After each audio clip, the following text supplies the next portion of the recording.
Takimi me temën Rinia 2030 në programet e punësimit nuk ishte një nga ato takimet e zakonshme që herës duhen bërë, por ishte një takim me të rinj përfitues nga programet për nxitjen e punësimit, për të cilat Shqipëria sipas OECD-s ka zënë vendin e parë në rajon. Kjo është diçka shumë pozitive, sepse flet qartë që puna që kemi bërë gjithë këto vite për ndërtuar një skemë shërbimesh punësimi moderne na ka dhënë një rezultat inkurajues. Sot kemi 7 programe që funksionojnë për të nxitur punësimin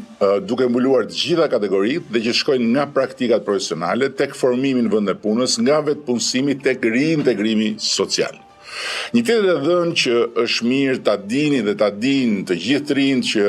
krejt normal janë skeptik, janë mosbesues, janë madje indiferent ndaj këtyre skemave dhe këtyre fjalëve, është që vetëm brenda këtyre 5 viteve të fundit 42.000 të reja dhe të rinj janë punësuar përmes zyrave tona të punës dhe përmes këtyre shërbimeve dhe në këtë shifër 7.500 janë individ që kanë përfituar pikërisht nga programet dhe sot janë në punë. Përmbi këtë strukturë që ne kemi ndërtuar vit pas viti, kemi dhe garancinë rinore europiane, e cila është pjesë e një programi gjithë europian, ka një model shumë të suksesshëm, zbatohet dhe në Shqipëri fal një financimi masiv të Bashkimit Evropian për 63 milion eurosh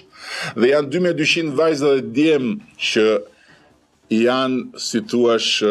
grupi i parë që po përfitojnë nga kjo garanci rinore, objektivi i cilës është që 60.000 vajza dhe djem të mbështeten në të gjithë vendin e të gjitha kategoritë brenda këtyre viteve të këtij mandati të qeverisë që sapo ke nisur prej kësaj garancie.